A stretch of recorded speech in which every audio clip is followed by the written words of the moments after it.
Sometimes you have to go back to go forward. Hey everyone, welcome back to Penny's Mind Files Method, the podcast showing you where the off ramp to the healing highway is when you are stuck on the life sucks road. So, before we get started here, I just wanted to let you know that the upcoming episodes are going to be closer to 2 weeks apart for the next several months. So, I'm working on a new Mind Files Method project that's pretty exciting, and I need to devote more time to it. So if you're just joining this podcast, I really encourage you to go back and listen to or watch, whichever you prefer, the previous episodes, as that's going to really help solidify the process in your mind. Okay, on to the episode. So, back in episode 3, we talked about words and feelings, and for whatever reason, I didn't do any visuals for the first 10 episodes. So today we're kind of taking a U turn and we're going to go back and revisit the power of words, um, because a lot of people understand better when they have a visual reference. And so, for all you visual learners, if you're watching this on YouTube or Rumble, this whole episode may make more sense to you than episode 3 did. So, when it comes to our personal highway, because after all, we're all traveling the road of life, right? We're all in different lanes, going different speeds, but ultimately, every human being, regardless of where they were born and regardless of whatever circumstances they grew up in, meaning, some of us are considered to be born on the wrong side of the tracks and others on the right side of the tracks, supposedly. Everybody's driving down the road of life in the vehicle of their choice. You've heard that idea where the car you drive, the vehicle you choose reflects your personality, right? Some people are driving an EV and others are driving SUVs. Some folks drive muscle cars with tons of mechanical power, and others drive little four-cylinder cars that struggle to climb big hills. So I live near the Rocky Mountains where there are a lot of roads that literally climb the mountain, and I drive a Dodge Challenger. It's the girl version, right? That's what I tell people who kind of comment on my car, because it's not the big masculine Hemi engine. It's the little 6-cylinder, but it's 300 horsepower 6-cylinder. It has all the power I need. So people who know me often say it's a perfect car for me because they perceive me to be somebody who challenges the status quo. And, I definitely do that. Now, that wasn't why I bought the car, which kind of points to, subconscious choices, right? At the time, I thought I was buying it. I was excited about life in a new place, and I was eager to get going on this new path that I had chosen. The car looked cool and it was really comfortable to ride in. It got great gas mileage. And hindsight's 2020. So when I look back, and now that I've lived here for several years, for as cool as that car is and as comfy as it is to ride in, and as wonderful of all the experiences I've had, it's not the best winter car, especially when you're trying to drive around in the mountains. Anyway, some of us find ourselves on some pretty rocky roads with tons of obstacles seemingly blocking us from succeeding in life, while others appear to have absolutely smooth highways with no roadblocks, no obstacles, and they're driving a Ferrari. But rather than ask from a genuine heart how to get on a better highway, like a smoother highway, and how to get a better car, most people allow their feelings of jealousy to influence their perspective, meaning they have a mind file somewhere that talks about being deprived because of some external conditional factor. Maybe they were born into a poor family, riddled with generational trauma, or whatever story that they're telling themselves that says, that guy has more than me, and he's an asshole because of that. They just criticize the guy with the Ferrari because ultimately they're letting their jealousy get the better of them. Now, if you think about it, this is self talk, right? This is how self talk and the power of words can literally shape our lives.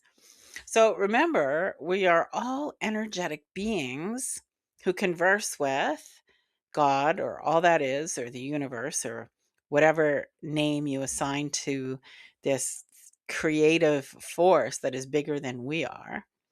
And we converse with that force through energy, through frequency. And our chief form of communication, both internally in our heads and externally, what we speak, is language. And language is made up of words.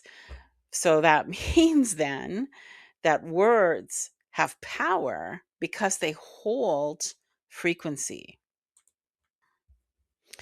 So remember back in episode 12, we talked about positive thinking and how if it's incongruent with your dominant mind files, it doesn't work no matter how much you do it, all the affirmations and all that stuff.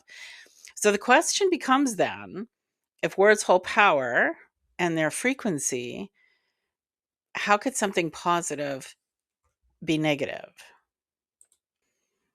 Well, the power in positive thinking, which in essence is the process of training your mind's process to recognize the positive attributes in everything, which includes the challenges that you face and obstacles and difficult experiences and uncomfortable experiences, right? That things that result in unpleasant body sensations.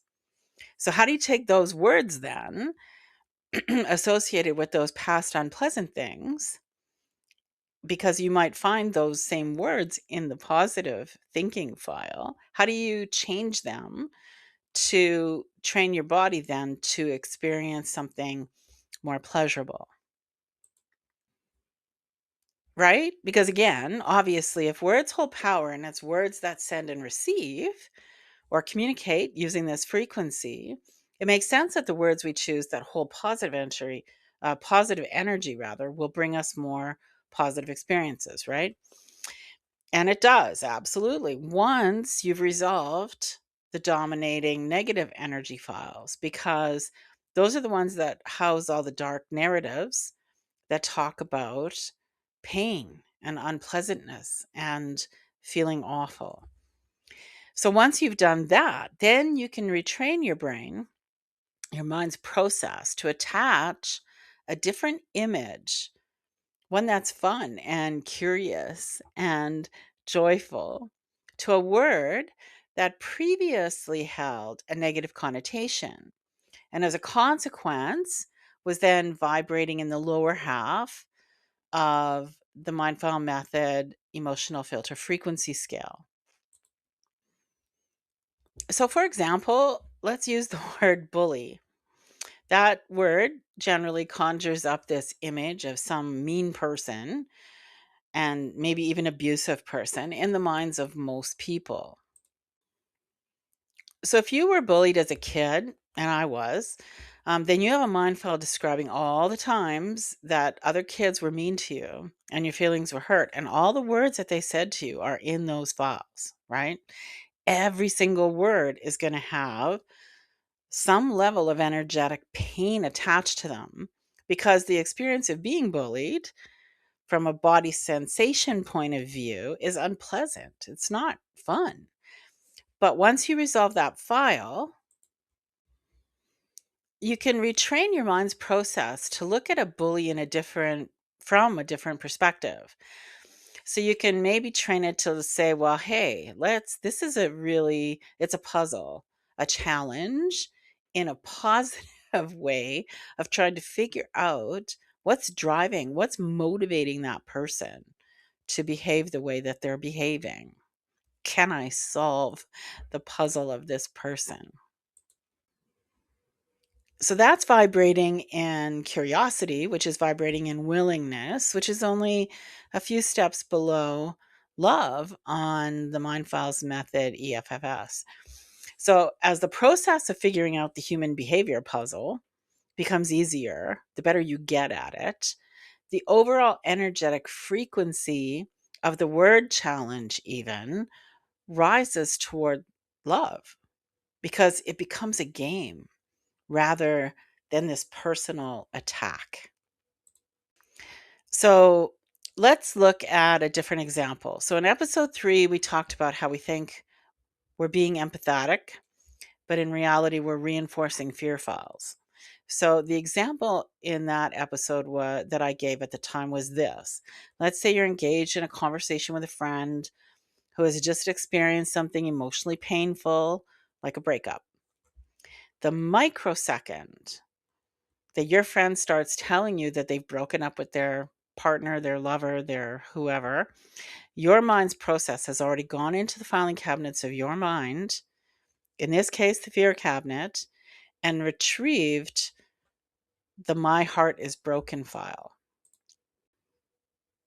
So, what I didn't explain in episode 3 is the trigger word that sent your mind's process to that file was break.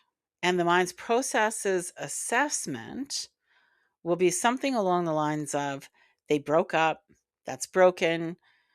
I broke that plate, glass, jar, whatever, got into trouble. That's fear, right? Trouble equals punishment. Punishment equals pain. Nope, not relevant to this conversation. Next. Her heart is broken. I relate to my friend by recalling when my heart was broken. Retrieve my heart is broken file. It's like something like that, right? Now, it reviews for reference the core conclusion of all the narratives, and it comes back with breakups are painful. So, the associated core feelings in all those files inside this main file are going to have shame and guilt and apathy and grief and fear attached to them. So before you can even hear the next word, now remember, all of this is happening in a microsecond. Before you even hear the next word that your friend speaks, your mind's process has already reminded you of all those heartbreaks, and either you broke up with them or they dumped you, whatever the case is. And now every word that your friend is saying is coming through the filter of those core emotions. And the story, the narrative that your friend is reinforcing, not only to themselves, but with you, is blending with all the stories you have in your files because it's the feelings, right? The body sensations that you're mostly relating to. And that's because your friend is sending out that in frequency in the information that they're telling you in their story, right? That frequency is a low vibration holding some kind of shame and guilt and apathy that we eventually feel as part of the healing process of a breakup, and grief, right, at losing the relationship. And then there's fear of the possibility of having to go through all of that again. That's what happens with grief, right? There's fear attached to it because you're, oh man, what if I have to do this again?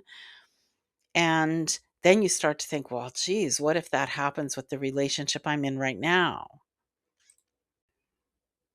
Now, your mind's process is telling you that you're bonding with your friend, that you're being empathetic, but you're not really. What you're actually doing is sharing their energetic frequency of pain, and that intensifies the pain in your mind file. So the whole time that you're engaged in this conversation, your mind's process is adding emotional filters into the My Heart is Broken file and increasing its intensity. Now, depending on where you are in your current love life, you might even be adding more narratives to that file while you're in this conversation. So, how would that work? Well, for example, let's say that your friend is telling you that the reason that they broke up is because he or she was caught cheating. The trigger word there is cheat, right? So your mind's process goes through this whole thing of finding all the times that you were cheated on. And it describes a cheating partner because now it's referenced all the files where you were cheated on. So now the reference reminds you of how angry you were when you found out, right? So now you're sharing that anger with your friend, and it reminds you and then reinforces the emotional wound that was inflicted in you at the time. And that whole process now adds more filters, right? It adds an anger filter because you're reminded of the anger. And in your mind, you're like, yeah, that jerk. And so it intensifies the overall intensity, the overall frequency, rather, of that file.